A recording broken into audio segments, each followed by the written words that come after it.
What is the most common case you encounter in our country, and what do you think the reason for it? Do our deeds that we do unaware reveal psychological information? What is the most basic emotion that leads a person to commit suicide? And if we have such feelings, how should we manage them? He used to cut his arm, dip bread into his blood and eat. He was such a patient. People have a lot of things. I have everything, but I'm not happy. You go back to the age of childhood. If you do not manage it well, they become hostile to parents. Neither family nor society will remain. When a person takes that substance, he lives in a fantasy world. She approached his penis with fire. Since the child received toilet training in this way, sexual fears arose in the child. What kind of problems await those who were not loved enough when they were children? There are usually three types of people who are not loved enough in their childhood. Those who grow up without love. First, there is no love. There is excessive discipline. Children growing up in such an environment become antisocial. They're prone to crime. Such kids are apt to commit crimes. The second group has no love, but inconsistent discipline. One day they act this way, the next they act that way. In such cases, unbalanced personalities and borderline personalities appear in people. A perception causing them to ask about everyone, do they love me or not, occurs in the person. The third type is loveless but with lax discipline, being unaware of the presence or absence of the child at home. If there's an education and parenting style allowing everything, children probably get everything easily. No love, no interest. What happens after a while? Those kids become drug addicts. Since they get everything easily, they want to get things without effort and without getting tired. The reward-punishment systems in the brain are not well developed. The most important feature of love is that it develops the reward and punishment systems in the brain. If there is love, the brain's reward system has a larger pool. After that, he can manage it better. If the person has grown up without love, the reward system of the brain is driven by fear. He doesn't see life as secure. People see life as fearful and feel lonely in such cases. Assalamu alaikum, brothers and sisters. We saw that 80% of our audience, including this video, are not subscribed to our channel. As you know, we are a non-profit organization and advertisements are disabled on our videos. So the only reason we are asking for this is to spread the truth. It may seem like a small act, but inshallah, it may be a means of guidance for many people. Now let's click the subscribe button and let's walk as an eternal passenger. How can a person know that he is mentally depressed? There are four main criteria of psychological harmony. First, to be at peace with oneself. Second, to be at peace with his immediate environment, family. Third, to be at peace with his social environment. Fourth, to be at peace with his professional life. If there is harmony in these four areas, that person's mental health is good. In such cases, it is also considered as psychological resilience if all four areas are harmonious. If one or two are harmonious and the others are not, it means that his psychological health will eventually deteriorate even if it feels good at the moment. To this end, one needs to learn harmony in four areas. It is very important. Psychological health is not just about being healthy right now. Total psychological health is important, and that is at the end of life. It is always about the decisions that a person will make in the future. Recently, psychological TV series are in demand, and people's interest in them is great. Is this really a necessity? Definitely. In the current state of the world, people have a lot of things. I have everything, but I'm not happy. What does one do when he isn't happy? People need such issues. When one feels the need, the desire arises. When the desire arises, it activates itself and interest arises. As the philosophy of life created by the humanity of modernism changes the priorities of people, such rich but unhappy individuals will increase in the world. At what age should a mother start to tell her child about Islam? And when is the child's psychology ready for it? More important than when to start telling is how to tell. Religion has two parts.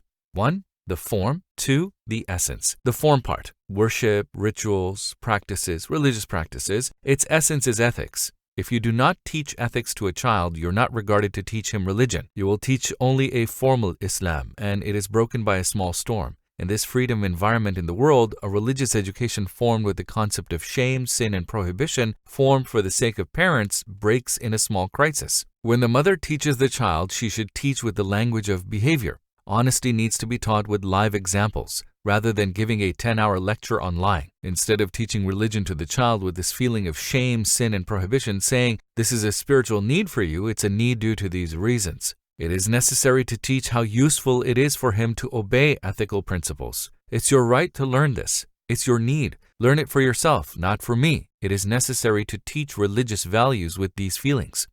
What What kind of psychological problems await a child who is subjected to domestic violence? Of course, there are various types of violence. For example, when we look at the childhood trauma scale, there is physical abuse and physical neglect. What is physical abuse in a child? Locking the child in the room, punishing him without explaining the reasons. How can the child understand it? He understands it as an unfair attack. Hatred and anger develop against the mother. A patient came to us, we searched the childhood trauma, and do you know what we found? His mother was holding a fire towards his penis while the child was using the toilet, and since he learned toilet training in this way, sexual fears arose in the child. He came to us after we found out the trauma lying in the background, and when we solved that trauma, the person's fears disappeared. For this reason, violence, especially the real violence in today's child education, when the child sees the mother's face falling or when he sees the father upset, the child will be able to say to himself, "Alas, I've done something wrong. As punishment, that's enough." For example, how about physical neglect? You come home, the child stays at the door. I never forget this. When a young person wanted to get married, he said that he wouldn't marry a working woman. We questioned and searched. When I came home, there was always a white sheet of paper everywhere. This food is in the fridge, that thing is there. My mom was always busy, my dad was busy. I don't want to get married to raise such a child, he said. A violent person is a person who is incapable of expressing his own opinion. It is a habit left over to humanity from savagery.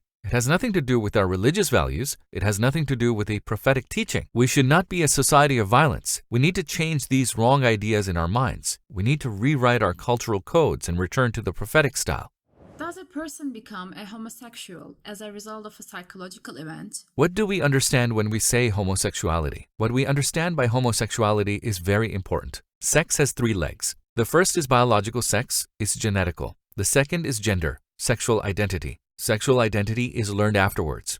For centuries, identities that are compatible with our hormones, male gender identity and female gender identity, have formed in humanity. For example, Freud has a very good point regarding the issue. He saw that in people who appeared to be homosexuals, there was a mother who gave an overprotective love to her child, and there was a cold and distant father. In such cases, the child takes the mother as an example, not the father, in choosing a sexual role model. Now there are also transsexuals, dissatisfaction with one's own identity. When parents see that a boy behaves femininely and a girl behaves masculinely, they should not call them homosexuals. Most of them are transsexuals who are not homosexuals by any means. There are probably errors in upbringing in such cases. Is it necessary to go to a psychologist and get professional support to solve psychological problems? In such cases, we advise people to get help if it takes 3 days. If psychological problems last for 15 days, the person should see a specialist. For example, we ask, has a person felt good or very bad more in the last 3 months? If he has been feeling bad more than good in the last 15 days, it will be useful for him to see a specialist. But if he has felt good more than bad, he should develop himself and search for ways to solve it himself with trainings.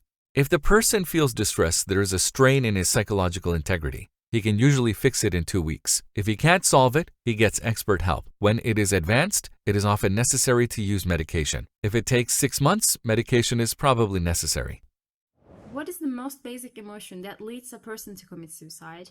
And if we have such feelings, how should we manage them? A healthy person thinks of death, but does not think of committing suicide. While questioning a person about suicide, we ask about the thought of death. We ask about the desire to die, and then we ask about the intention to die. After that, we ask if he has attempted to die. The brain has a feature. When the serotonin level decreases in the brain remembers death more and questions death in everything. He thinks like this: I don't enjoy anything. Should I die? Is it more tempting to die? Why do I live? By the time he reaches the point of suicide, serotonin is already low in the brain. He is depressed. He won't get better with advice or a conference. It is a disease. In fact, there is a famous incident that Jung narrates. A patient called him after 12 p.m. He said, I'm going to commit suicide. Jung spent more than half an hour with him telling him about why he shouldn't commit suicide. After that, he said he gave up the idea. Jung asked, which one among my words affected you? The patient said, no. Nothing you said affected me, but you spent half an hour with me. It means I'm valuable. It means life is worth living. That's why I've given up. It is certain that many of those commit suicide feel worthless. They think their life is meaningless. Because they feel that way, they don't think about committing suicide when they feel that they are valued. What is the most common case you encounter in our country, and what do you think the reason for it? Interestingly, the most common case is emotional disorders. Bipolar disorders. It is experienced a lot. There is something in the background of it, a characteristic of Eastern societies. We are an emotion-based society. Western societies are thought-based societies.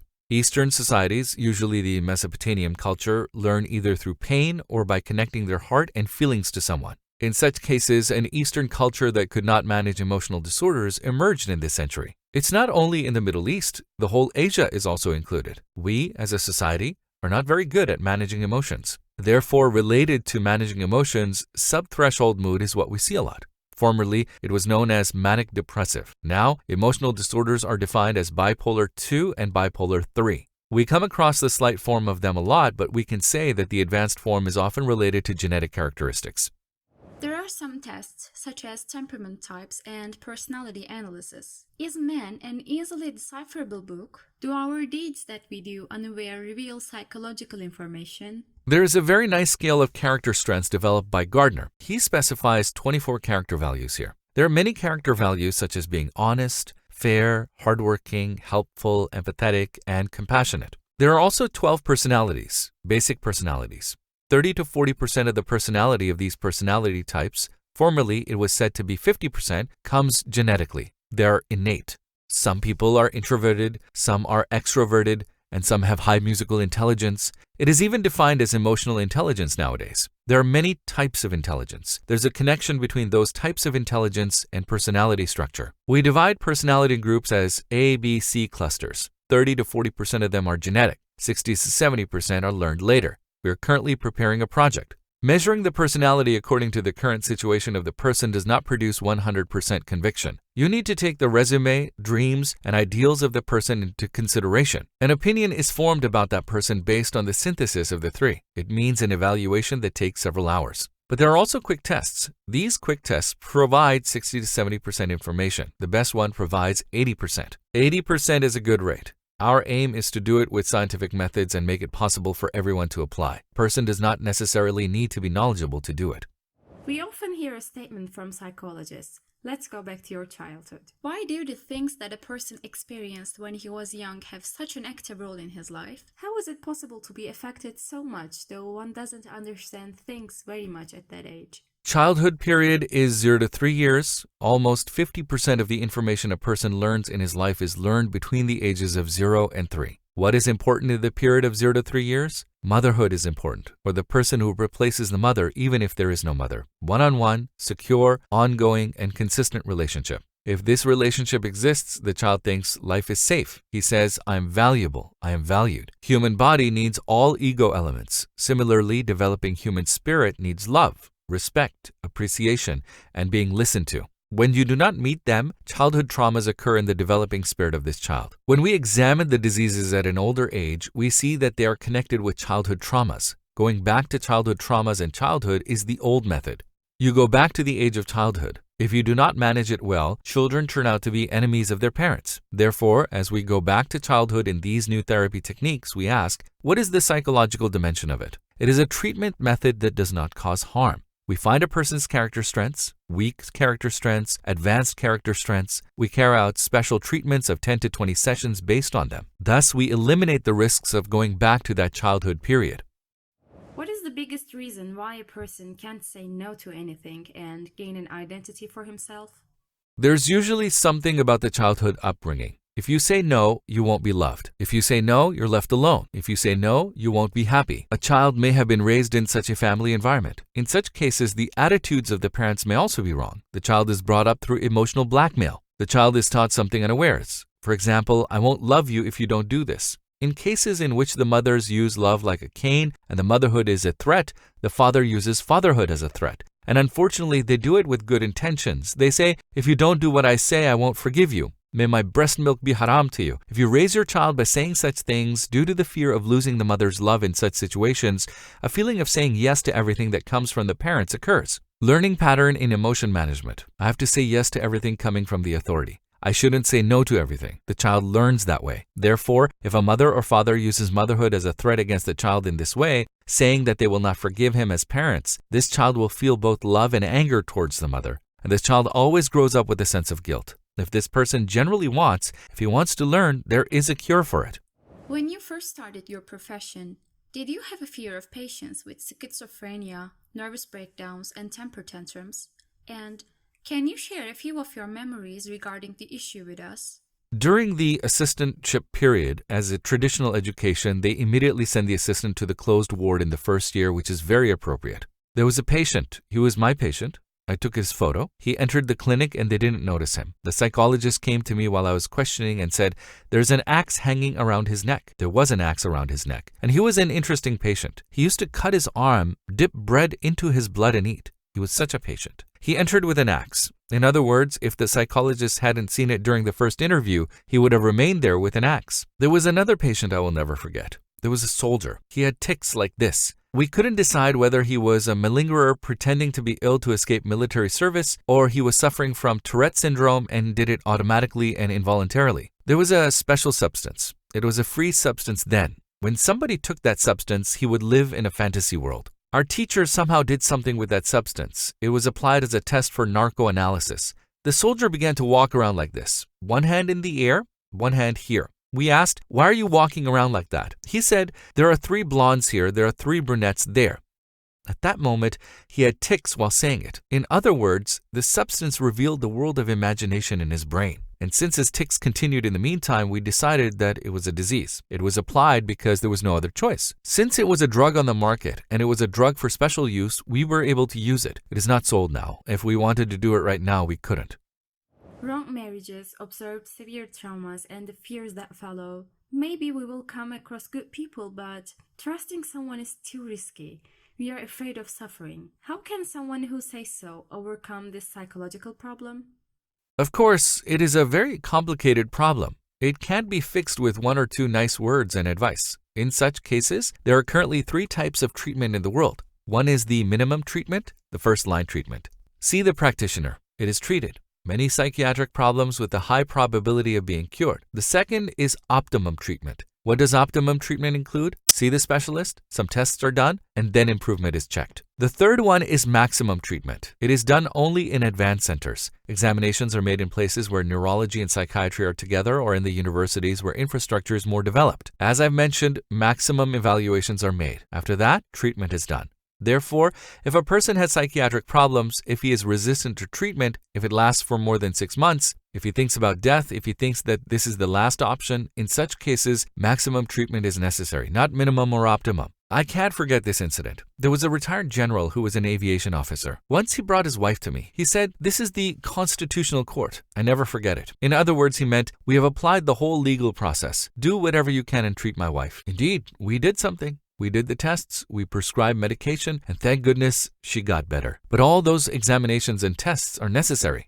Especially as young individuals, we get attached to people, things, and matter. This feeling of over-attachment hurts us. What is the psychological reason for it, and how can we use those emotions correctly? One of the basic human emotions is the sense of attachment. It is confused with addiction. When a child is born, he sees the feeling of attachment to his mother, the first attachment object. He takes shelter in her lap and relaxes. Later, as he grows up and begins to walk, the father becomes the object of attachment. Then toys, home, family, siblings.